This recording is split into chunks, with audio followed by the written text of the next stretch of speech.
Hello बच्चों, कैसे हैं आप? आशा करते हैं आप अच्छे होंगे, मस्त होंगे और स्वस्थ होंगे। तो आइए आज आपके लिए क्लास 10th का चैप्टर नंबर 5 अरिथमेटिक प्रोग्रेशन का एक्सरसाइज 5.3 का क्वेश्चन नंबर 15 to 20 करा देंगे। टोटल क्वेश्चन कराएंगे इसमें, ठीक है। बहुत ही आसान तरीके से, बहुत इजी मेथड से और बहुत ही इजी एक्सप्लेनेशन से। तो आइए 15 क्वेश्चन को हम लोग समझते हैं बहुत अच्छे तरीके से, ठीक है। आइए देखिएगा, कह रहा है कि a contract on construction job specifies a penalty for delay of completion beyond a certain date. कह रहा है कि एक कंस्ट्रक्शन में क्या होगा, कोई कॉन्ट्रैक्टर लिया होगा कंस्ट्रक्शन जॉब को, और वो उसके मतलब वो काम नहीं कर पाया अपने डेट के अकॉर्डिंग, तो उस पर पेनल्टी लगा। कह रहा है certain date as follow, ₹200 for the first day, मतलब फर्स्ट दिन के लिए 200 पेनल्टी लगा, फिर सेकेंड डे के लिए 250 second day and 300 for the third day etc. The penalty of each succeeding day being ₹50 more than the preceding day. मतलब कि कह रहा है कि सक्सीडिंग डे प्रीसीडिंग डे से ₹50 ज़्यादा लग रहा है पेनल्टी। फर्स्ट डे का पेनल्टी 200 है, सेकेंड डे का 250, थर्ड डे का 300, फोर्थ डे का 350 हो जाएगा। तो ऐसे करते करते पेनल्टी बढ़ रहा है, रोज 50 रुपीज़, ठीक है। तो how much money the contractor has to pay as a penalty, वो कॉन्ट्रैक्टर कितना मनी पे करेगा पेनल्टी के रूप में, ठीक है। If he has delayed the work by 30 days, मतलब अगर वो 30 दिन काम को डिले कर दिया तो 30 दिनों में उसको कितना पैसा देना पड़ेगा पेनल्टी के रूप में। तो आइए हम लोग समझते हैं, सीखते हैं, पूछते हैं, ठीक है। देखिएगा, सॉल्यूशन समझिएगा, बहुत ही सिंपल है। कह रहा है कि 200 फर्स्ट डे का है, यानी कि अगर हम एपी क्रिएट करें तो देखिएगा फर्स्ट डे 200 रुपये ले रहा है पेनल्टी के रूप में, तो सेकेंड डे 250 हो जाएगा, थर्ड डे 300 हो जाएगा, ऐसे ऐसे 30 दिनों तक होगा, 30 डेज होगा, ठीक है। तो यहाँ से मेरे पास एक होगी 200 और डी की वैल्यू हो जाएगी 250 में से 200 घटाएंगे तो 50 हो जाएगा, माइनस करेंगे। अब देखिएगा मेरे पास ये 30 दिया है, ठीक है। अब हमको पता है कि एन का वैल्यू दिया है 30, हमको निकालना है टोटल अमाउंट।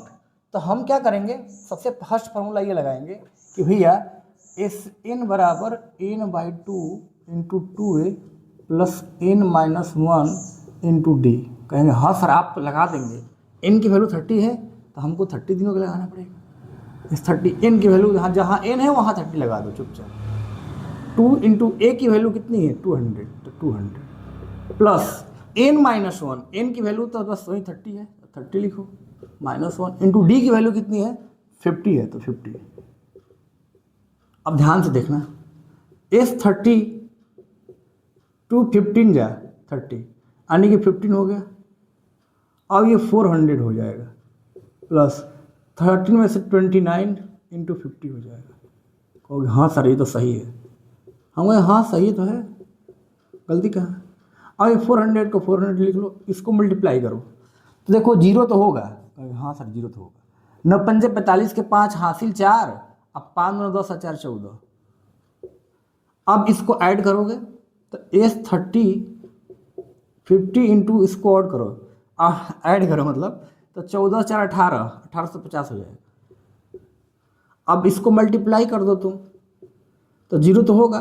15 5 75 के 5 हासिल 7, 15 8 20, अच्छा 20 120 और 7 27 हासिल 12, 15 का 15 12 27, यानी कि आपका जो उसको पैसा पे करना होगा 27,750 रुपये पे करना पड़ेगा। यानी कि लिखेंगे द मनी, यहाँ से लिख दीजिएगा how much money, the money the contractor has to pay as a penalty is 27,750 हो जाएगा, ठीक है। आप लिख लीजिएगा इसको। तो ये रहा आपका 15 क्वेश्चन। आइए बच्चों हम लोग अब बात करते हैं क्वेश्चन नंबर 16 पे।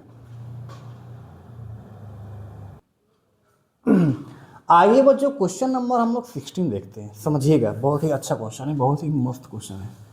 देखिएगा, करेंगे a sum of ₹700 is to be used to give 7 cash prizes to a student of a school for their overall academic performance.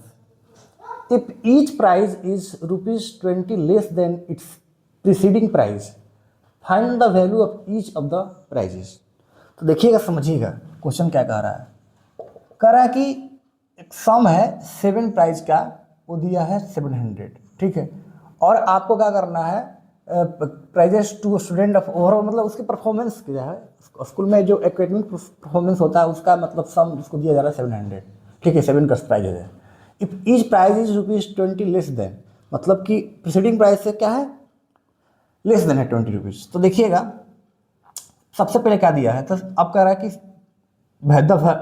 Find the value of each of the prizes, हमको प्रत्येक prize का value निकालना है। देखिएगा ए से 7 दिया है हमको 700, कहेंगे हाँ सर ये तो है, सही बात है, ठीक है। यहाँ से तो अब हमारे पास यहाँ से देखिएगा, अगर हम ये मान लें जो ए पी है, ऐसे मान लेते हैं कुछ कि सर मेरा जो ए पी होगा वो एक ए होगा तो एक ए -20 होगा, कहें कि 20 रुपीज़ लेस है, और थर्ड होगा ए माइनस आपका हो जाएगा 40, ऐसे करते करते नेक्स्ट होगा, ठीक है। तो अगर हम यहाँ ए की वैल्यू तो मेरे पास ए है, और डी की वैल्यू कितनी हो जाएगी, ए -20 और माइनस ए, तो माइनस माइनस कटेगा तो डी इक्वल टू हो जाएगा -20। यहाँ से डी की वैल्यू आ गई, हमको निकालना find the value of each of the prizes. ध्यान से देखिएगा S7 दिया है, मतलब कि अगर हम एसिन का फॉर्मूला लगाएं, एसिन बराबर n/2 into 2a plus n-1 into D. S n की जगह S7, जहाँ n है वहाँ 7 लिख देंगे, S7 equal to 7/2 into 2a की जगह पर a ही लिखेंगे, प्लस n की जगह पर 7 -1 इंटू डी की जगह पर -20 हो जाएगा, ठीक है। ध्यान से देखिएगा, S7 की जगह पर हम लोग 700 लिख सकते हैं, हाँ बिल्कुल लिखेंगे, ये हो जाएगा 7/2, ये हो जाएगा 2a, हाई हो जाएगा देखो 6 माइनस के 20 और 700 7/2 2a, ये -6×12 120 हो जाएगा। अब यहाँ पर ध्यान से देखना तुम लोग, इस 700 टाइम्स में चला जाएगा और इधर मल्टीप्लाई करेंगे तो ये हो जाएगा 200, 2a - 120 इधर आ जाएगा तो जुड़ जाएगा, यानी कि 200 प्लस 120 इक्वल टू 2a, यानी कि यहाँ से 320 इक्वल टू 2a हो जाएगा। अब मेरे पास a की वैल्यू निकालना है, a हो जाएगी 320/2, दैट मीन्स 16 दूनी की 32 160, a की वैल्यू 160 आ गई, और d की वैल्यू -20 है, तो मेरे पास क्या क्या आ जाएगा, देखिएगा। अब AP कैसे बनेगा, कैसे प्राइस मिलेगा उसको, तो पहले को तो 160 मिलेगा, सेकंड वाले को 20 कम करेंगे 140 मिलेगा, थर्ड वाले को फिर से हम लोग इसमें 20 कम करेंगे तो 120 मिलेगा, फिर उसके बाद 100 मिलेगा, फिर 80 मिलेगा, फिर इसके बाद 60 मिलेगा, फिर इसके बाद जो भी मिलेगा क्या मिलेगा 40 मिलेगा, फिर 20 मिलेगा। तो 1 2 3 4 5 6 7 तक ही, 1 2 3 4 5 6 7, तो दिस इज आई थिंक यही मिलेगा उसको, ठीक है। ये रहा आपका क्वेश्चन नंबर 16, बहुत आसान है, कोई भारी क्वेश्चन है नहीं, ठीक है। तो आइए क्वेश्चन नंबर हम लोग अब 17 देखते हैं। आइए बच्चों क्वेश्चन नंबर हम लोग 17 देखते हैं, थोड़ा बड़ा है बट इसका सॉल्यूशन एकदम इजी है, एकदम आसान है, समझिएगा तुम बना दीजिएगा। देखिए क्या कह रहा है, कह रहा है कि in a school students thought of planting trees in and around the school to reduce air pollution. School में था सोचा सब बच्चों के लगाते हैं पेड़ पौधा, ठीक है, एयर पोल्यूशन को भगाना है, ठीक है। Pollution, it was decided that the number of trees that each section of each class will plant, प्रत्येक क्लास के प्रत्येक सेक्शन में प्लांट लगाए जाएंगे, मतलब लगाएंगे वो लोग, will be the same as the class, ठीक है, जितना क्लास में लगेगा उतना मतलब सेक्शन लगेगा, ठीक है, इन विच दे आर स्टडिंग, ठीक है, section of class 1 will plant one tree and section of class 2 will plant two trees and so on till class 12. There are 3 sections of each class. How many trees will be planted by the students?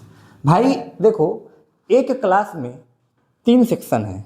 अगर class 1 एक plant लगा रहा है तो तीनों section में एक plant लगेगा, यानी कि एक क्लास 1 जो कितना लगा रहा है tree, 3 trees, because they have 3 section and all sections are plant tree. So हम कह सकते हैं कि भैया क्लास 1 जो होगा, क्लास 1 जो होगा, क्लास फर्स्ट होगा, वो 3 प्लांट को लगाएगा। कैसे लगाएगा?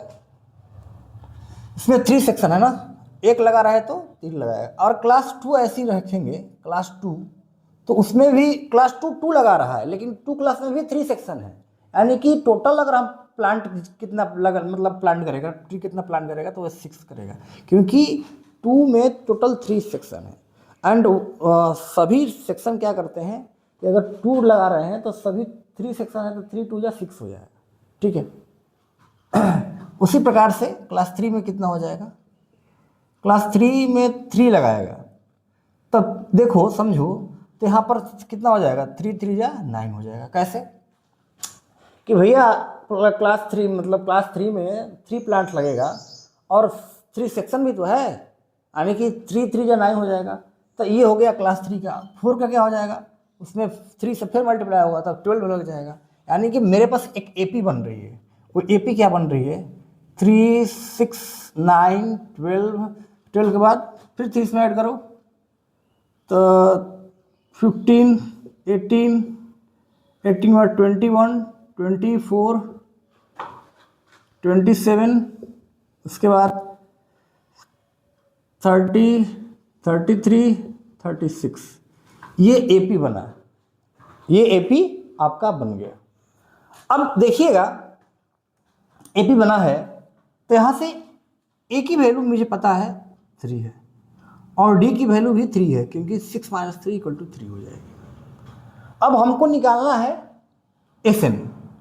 तो आपको पता है कि एस एन इक्वल टू होता है n/2 × 2a प्लस, हमको पता है इसका एन तो दिया ही है, तो हम सीधे ए लगा देंगे, a + an। कहेंगे हाँ सर आप लगा ही सकते हैं, बिल्कुल लगाएंगे। अब हमको कितना है टोटल? देखिए टोटल 12 है, तो यहाँ पर 12 तक है ना, देखिएगा, तो यहाँ पर S12 हो जाएगा और 12/2 × a कितना है 3 और n कितना है 36, यानी कि S12 जो होगा 2 6 या 12 6 × 36 3 39, यानी कि 9 6 54 4 हासिल 5, अच्छा 3 18 5 23, यानी कि टोटल जो प्लांट करेगा बच्चे, टोटल जो प्लांट करेगा ट्री, द नंबर ऑफ, देखेंगे यहाँ पर, the number of trees will be planted by the student is equal to 234। तो दिस इज योर, बहुत ही सिंपल, बहुत ही आसान क्वेश्चन है, थोड़ा समझने के लिए है। अगर आप एपी क्रिएट कर सकते हैं तो आपके लिए कोई बड़ी बात नहीं है, आप इसको आसानी से बना लेंगे, ठीक है। तो आइए क्वेश्चन नंबर हम लोग देखते हैं 18। आइए बच्चों क्वेश्चन नंबर 18 देखते हैं। वीवीआई क्वेश्चन है अकॉर्डिंग टू बोर्ड, ठीक है। समझिए कैसे बनाना है इसको। कह रहा है कि a spiral is made of successive semi circle with centre alternatively at A and B, starting with centre A of radii 0.5 centimetre 1 centimetre 1.5 centimetre 2 centimetre dot dot dot as shown in figure दिखाया गया है। What is the total length of such a spiral made up of 13 consecutive semicircle? ऐसे ही अगर 13 semicircle होगा उसकी total length कितनी होगी आपको बताना है। इसका रेडियाई दिया है, इसका दिया, फिर इसका दिया है, इसका दिया है, इसका दिया है, ठीक है। तो हम क्या करेंगे, सबसे पहले रेडियाई दिया है तो सबका हम लोग लेंथ निकालेंगे। तो लेंथ निकालेंगे तभी तो पता चलेगा कि कितना है। तो लेंथ निकालने के लिए इसका सरकमफ्रेंस निकाला जाएगा, देख रहे हैं ना, इसका, देन उसके बाद इसका निकाला जाएगा, फिर इसका निकाला जाएगा, तो ऐसे पता चलेगा हमको। सबसे पहले हमको L1 निकालना है। तो आपको पता है कि सर्कल की जो होती है देखिए सर्कल की जो होती है सरकमफ्रेंस होता है 2πr, लेकिन अगर सेमी सर्कल हो बस इतना ही हो तो उसका क्या होगा, उसका क्या होगा, तो सर उसका हो जाएगा, सेमी सर्कल का होता है πr, क्योंकि 2 आधा हो जाएगा ना तो कट जाएगा, तो πr हो जाएगा। यानी कि हम ये कह सकते हैं कि L1 जो होगा उसको हम πr1 लिख सकते हैं। हाँ सर आप तो लिख सकते हैं। हमको L1 का लेंथ चाहिए तभी तो हमको पता करेंगे। तो L1 इक्वल टू हो जाएगा पाई का वैल्यू हमको 22/7 लेना है, मतलब 22/7। R1 की वैल्यू देखिए यहाँ पर 0.5 दिया है तो 0.5 हो जाएगा। यानी कि L1 जो होगा 22/7 और ये पॉइंट हटाएंगे तो 5/10 हो जाएगा। तो 5 2 या 10 और 2 × 11 टाइम्स चलेगा, L1 की जो वैल्यू होगी 11/7 हो जाएगी। कहेंगे हाँ सर आप तो निकाल दिए। In the same way we have to find L2। तो नाउ L2 भी सेम एज इट इज आपको ऐसे निकाल लेना है, πr2 हो जाएगा। पाई की जो वैल्यू है 22/7 लेंगे, R2 की वैल्यू देखिए 1 सेंटीमीटर है, यानी मेरे पास L2 कितना आ जाएगा 22/7। L2 आ गया। अब हमको L3 निकालना होगा, तो L3 सेम दैट πr3 हो जाएगा। पाई के वैल्यू 22/7 और R3 है 1.5, इसको पॉइंट हटाएंगे तो 10 नीचे चला जाएगा। देखिए 5 2 जा 10 और 5 3 जा 15, 2 टाइम्स हो जाएगा तो 11 हो जाएगा। यानी कि L3 जो होगा 11 3 या 33/7। तो आप ये देख सकते हैं, क्या देख सकते हैं कि जो L1 L2 L3 आया कुछ इस रूप में आया, AP के रूप में आ रहा है। कैसे 11/7, 22/7, 33/7, डॉट डॉट डॉट। आप देख सकते हैं यहाँ से क्या करना है, हमको एक AP मिल रही है। हमको क्या मिल रही है, एक AP मिल रही है, ठीक है। यहाँ से A की वैल्यू निकालेंगे तो यहाँ पर मिलेगा 11/7 और D की जो वैल्यू मिलेगी 22/7 माइनस 11/7 डेट इज 11/7 मिलेगी D की वैल्यू, ठीक है सर। अच्छा अब हमको निकालना है कितने का 13 कंजुगेटिव, यानी कि हमको S30 का मान निकालना है। तो आपको पता है Sn का फॉर्मूला होता है n/2 × 2a plus n-1 × d। हाँ सर ये तो पता है हमको। अच्छा S13 जहाँ n है यहाँ 13 लिख दो, इंटू a की वैल्यू कितनी है 11/7 प्लस n की वैल्यू 13 -1 इंटू d कितना है, d भी 11/7 ही है, ठीक है। a भी 11/7, d भी 11/7। S13 जो होगा 13/2, 11 दूनी के 22/7, ये 12 हो जाएगा 7। अब ध्यान से देखिएगा S13 इक्वल टू 13/2, यहाँ से 22/7 हो जाएगा। अब इसको मल्टीप्लाई करेंगे तो 132/7 हो जाएगा। आपको दिख रहा है, आशा करते हैं आप लोगों को दिख रहा होगा। अच्छा उसके बाद हम इसके बाद यहाँ से यहाँ पर कर देंगे तो थोड़ा सा आपको दिखेगा, ठीक है।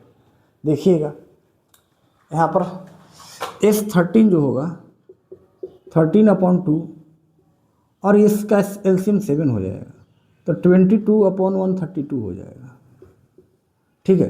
अब इस चीज़ को इधर लिख देता हूँ कि आपको दिखे, यानी S13 हो जाएगा मेरा 32 और ये मल्टीप्लाई में हो जाएगा ना। तो देखिए 2 2 जा 4 और 2 2 जा 4 3 2 5 और ये 1/7 154/7 हो जाएगा 154/7। अब देखिए 7 टाइम्स में चला जाएगा ये, कैसे 7 2 जा 14 7 2 जा 14 और 2 × 11 टाइम्स जाएगा, यानी कि S13 जो हो जाएगा 3 11 से और 13 से मल्टीप्लाई कर देंगे तो 3 3 1 4 1, यानी कि मेरे पास 143 हो जाएगा। कहने का मतलब ये है कि अगर हम टोटल लेंथ कहें तो टोटल लेंथ जो होगा स्पाइरल का वो हो जाएगा 143 सेंटीमीटर। सो लिख देंगे। सो यहाँ से total length of 13 conjugative semi circle. अब 13 consecutive semicircle is 143 centimetre. This is your answer. बहुत ही सिंपल, बहुत ही आसान और बहुत ही मस्त है। तो आइए हम लोग बात करेंगे अब क्वेश्चन नंबर 19 पर। ठीक है बच्चों, अगर किसी को भी डाउट्स लग रहा है, if you any doubts you can comment on my video. ठीक है, आपका डाउट का इलाज किया जाएगा। आइए क्वेश्चन नंबर 19 देखिए। आइए बच्चों क्वेश्चन नंबर 19 देखते हैं हम लोग। ठीक है, समझिएगा। कह रहा है कि 200 locks are stacked in the following manner. 20 locks in the bottom row, 19 in the next row and 18 in the row next to it and so on. In how many rows are the 200 locks placed and how many locks are there in the top row. कहने का मतलब देखिए, एक हमारे पास locks है। Locks देख रहे हैं, लकड़ी का जो बोलते हैं ना, गुटका होता है, लॉक्स है, देख रहे हैं ना। इसमें सबसे नीचे वाला 20 है, उसके बाद 19 है, ये 18 है। ठीक है, अब ये कह रहा है कि सबसे मतलब इसमें टोटल कितने लॉक्स होंगे, टोटल नंबर ऑफ लॉक्स पूछ रहा है। और इसके बाद जब हम एकदम टॉप पर जाएंगे तो टॉप में कुल कितने लॉक्स होंगे, कुल कितने लकड़ी का गुट्ठा होगा ना, ये चीज़ पूछ रहा है। तो आप समझिए कैसे इसको बनाना है। ठीक है, देखिएगा। अगर हम बात करें एपी का, तो इसमें एपी क्या बनेगा, तो सबसे पहले 20 लॉक्स है बॉटम में, उसके बाद फिर 19 है, फिर 18 है। ऐसे करते करते और होगा, उससे हमको मतलब नहीं है। हम ये समझते हैं कि ए की वैल्यू कितना है, तो 20 है सर, और डी की वैल्यू कितनी है, तो 90 - 20 = -1। ठीक है, डी या ए पता चल गया हमको। देखिए एसएन दिया है, ये एसएन की वैल्यू है, सम दिया है लॉक्स 200 लॉक्स मतलब सम दिया है, एसएन = 200। हमको फाइंड आउट करना है एन की वैल्यू और ए एन की वैल्यू कि टॉप में कितने हैं। ठीक है, तो आप समझिएगा, अच्छे से समझाएंगे आपको, क्योंकि ये बहुत ही अच्छा क्वेश्चन है, बहुत ही बढ़िया क्वेश्चन है। थोड़ा सा लगेगा समय इसमें थोड़ा सा, तो घबराइए नहीं, समझदारी रखिए और समझ लीजिएगा। सबसे पहले हम क्या करेंगे, एसएन के फॉर्मूला लिख के हम एन की वैल्यू निकालेंगे। देखिएगा, एस एन = होता है n/2 × 2a + n-1 × d। कहेंगे हाँ सर बिल्कुल। अब एस एन की वैल्यू 200 है, तो यहाँ 200 पुट करेंगे। एन की जगह एन ही रखेंगे क्योंकि हमको नहीं पता है। ए की पता है 20 है, + n-1 × d। डी पता है -1 है, × -1। ध्यान दीजिएगा, ये देखिए इसमें मल्टीप्लाई करेंगे तो 400 हो जाएगा, ये n हो गया, ये 40 हो जाएगा, प्लस इसमें करेंगे तो -n हो जाएगा, और इसमें करेंगे तो +1 हो जाएगा।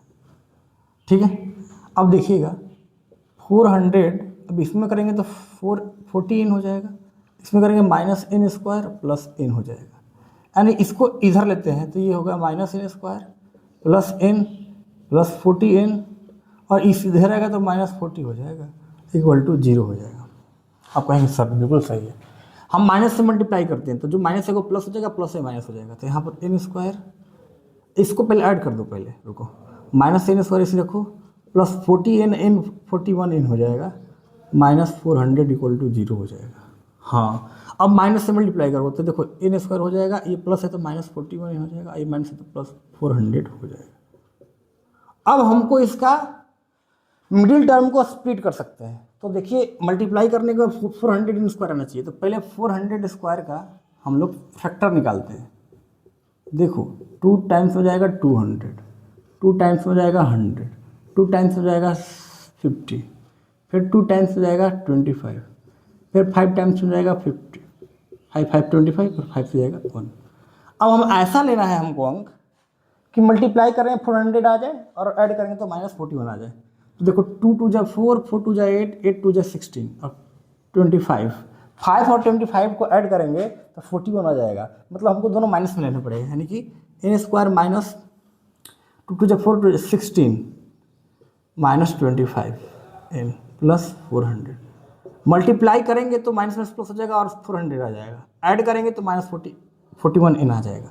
ठीक है, इसमें से n कॉमन लेंगे तो n -16 हो जाएगा, यहाँ पर -25 कॉमन लेंगे तो n -16 हो जाएगा इक्वल टू 0, यानी यहाँ पर n -25 और n -16 आ जाएगा इक्वल टू 0। ठीक है, यानी कि मेरे पास दो वैल्यू आएगी, मेरे पास n की दो वैल्यू आएगी। कहाँ आएगी, देखो यहाँ पर मैं लिख देता हूँ, यहाँ पर आगे और भी करना है हमको चीज़, तो इसको छोड़ दिए हैं। n की जगह मेरे आएगी 25 और एक n की वैल्यू आएगी 16। ठीक है, अब हम an की वैल्यू निकालेंगे। मेरे पास नंबर ऑफ मतलब आ गए, एक तो आंसर आ गया कि how many rows, there are 16 rows हो जाएगा और 25, क्या है दोनों में कौन होगा उसमें देखते हैं। सबसे पहले हम an निकालते हैं, तो an होता है a plus n minus 1 into D. हाँ सर, ये तो होता है।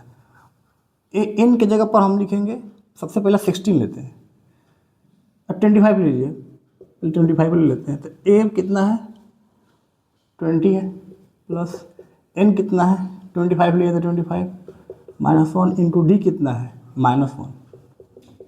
तो देखिए a 25 लेंगे तो 20 और ये -25 और ये माइनस माइनस +1 हो जाएगा, यानी a 25 जो होगा वो 20 और 21 माइनस 25, यानी कि a 25 हो जाएगा -4। अब बताइए a की वैल्यू -4 नहीं हो सकता है, तो ये वैल्यू हम निगलेक्ट कर सकते हैं। This is not applicable, this is applicable. इसको हम निकालते हैं, तब an का वैल्यू देखो, a16 निकालते हैं इसे, a16 a20 लेंगे, 16 -1 हो जाएगा और d कितना है -1। ठीक है, a16 जो होगा 20 हो जाएगा, इसमें -16 और माइनस +1 हो जाएगा, यानी a16 जो होगा 21 - 16, यानी a16 इक्वल टू हो जाएगा 5। तो कहने का मतलब मेरा ये है कि अब क्वेश्चन समझिएगा, in how many rows are 200 logs, तो there are 16 rows, and how many logs are there in top row, there are 5 logs in the top rows. तो देख रहे हैं, दिस इज योर 19 क्वेश्चन। तो आप इसको अच्छे से लिख भी सकते हैं, मैं डायरेक्टली लिख दिया हूँ, आप थोड़ा सा मेहनत करेंगे तो अच्छा रहेगा। ठीक है, आइए क्वेश्चन नंबर हम 20 हम लोग देखते हैं। आइए बच्चों क्वेश्चन नंबर 20 देखते हैं। This is last question of chapter 5 arithmetic progression. एक बहुत ही मज़ेदार है, बहुत ही आसान, समझने का फेर है, बहुत बड़ा, मतलब इसका क्वेश्चन तो देखने में आपको लगता है कितना बड़ा कितना हार्ड होगा, बट ज़्यादा हार्ड नहीं है, बहुत आसान है, देखिएगा तो समझ में आ जाएगा अच्छे से। समझिएगा, कह रहा है कि इन पोटैटो रेस, एक पोटैटो का रेस हो रहा है। ठीक है, a bucket is placed at the starting point. देखिए बकेट यहाँ पर है, एक बाल्टी है यहाँ पर रखा हुआ है, which is 5 metre from the first potato. First potato यहाँ पर है, पोटैटो 5 मीटर डिस्टेंस पर है यहाँ से यहाँ। ठीक है, and other the potatoes are placed 3 metre apart in the starting line, मतलब यहाँ से 3 मीटर अपार्ट है। ठीक है, ठीक है, इन देयर आर 10 पोटैटोज। देखिए इसमें टोटल 10 पोटैटोज है यहाँ से यहाँ तक इन द लाइन। अब कह रहा है कि एक competitor start from the bucket, bucket से स्टार्ट करता है यहाँ से। ठीक है, picks up the nearest potato. अब यहाँ से मान लो एक पोटैटो लिया और फिर आकर इसमें डाला, वही कर रहा है nearest potato, and runs back with it and drops in the bucket. आया और इसमें डाल दिया। नेक्स्ट, एंड उसके बाद run back to pick up the next potato, मतलब अगला पोटैटो आया उसके बाद फिर वही काम किया। ठीक है, runs to the bucket and drop it in, and the continues in the same way until all potatoes are in the bucket. What is the total distance competitor has to run? कहने का मतलब है कि भाई यहाँ से एक competitor आया, उठाया और डाला, फिर यहाँ से यहाँ तक गया फिर डाला, फिर यहाँ से यहाँ तक गया फिर डाला, फिर यहाँ से यहाँ तक, कब जब तक कर रहा है तब तक पूरा पोटैटो बकेट में डाल ना दिए। तो यहाँ पर समझिएगा कि जो AP बनेगा हम लोगों का, भैया पहला तो 5 मीटर है, उसमें अगर यहाँ से यहाँ गया तो 10 मीटर गया, यानी कि 10 मीटर होगा। अब यहाँ से अब 10 मीटर है तो यहाँ देखो, यहाँ से यहाँ जाएगा तो 5 3 8 यहाँ से जाएगा, फिर यहाँ 8 यहाँ से आएगा, तो मतलब 16 हो जाएगा। फिर यहाँ से जाएगा आगे तो 8 3 11 11 3 कितना हो जाएगा, 5 3 8 3 11 11 22 हो जाएगा ना, ऐसे 22। फिर 22 में 6 ऐड करोगे तो कितना हो जाएगा 28। ऐसे करते करते जाएगा वो। तो देखो ये एक AP बन रहा है ना। अब इस AP को हमको पता है कि A कितना है 10 है और D कितना है सर, D 6 है। अब इसमें देयर आर 10 पोटैटोज है, यानी कि हमको 10 पोटैटोज का क्या निकालना है, सम निकालना है। तो देखो SN का फॉर्मूला लगाएंगे n/2 × 2a plus n-1 × d हो जाएगा। हाँ सर सही बोल रहे हैं आप। देखो यहाँ n की जगह पर 10 लेंगे क्योंकि हमको 10 पोटैटो दिया है ना, यहाँ से ऐड करना है। तो 10/2 × 2a, a की वैल्यू 10 प्लस 10-1 × d की वैल्यू कितना है 6 है, ठीक है।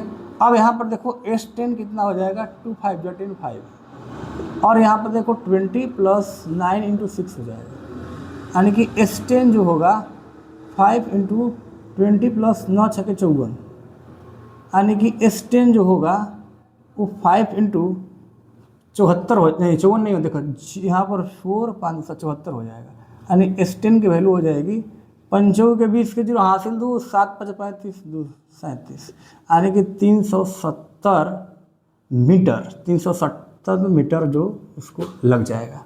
कितना आसान है, क्या है इसमें, कुछ भी नहीं है। देखने में कितना बड़ा लग रहा है, ये क्वेश्चन इतना क्वेश्चन, ये वो थोड़ा समझो बस, खट बन जाए ख़त्म। तो हम लोग क्या करेंगे, अगला जो होगा ट्रायंगल पढ़ाएंगे आपको। ट्रायंगल देखिएगा, बहुत ही सिंपल रहेगा, बहुत ही आसान रहेगा। तब तक के लिए हमें धन्यवाद दीजिए, विदा कीजिए, और आप अच्छे से वीडियो मेरा पूरा देखिए। Thank you so much.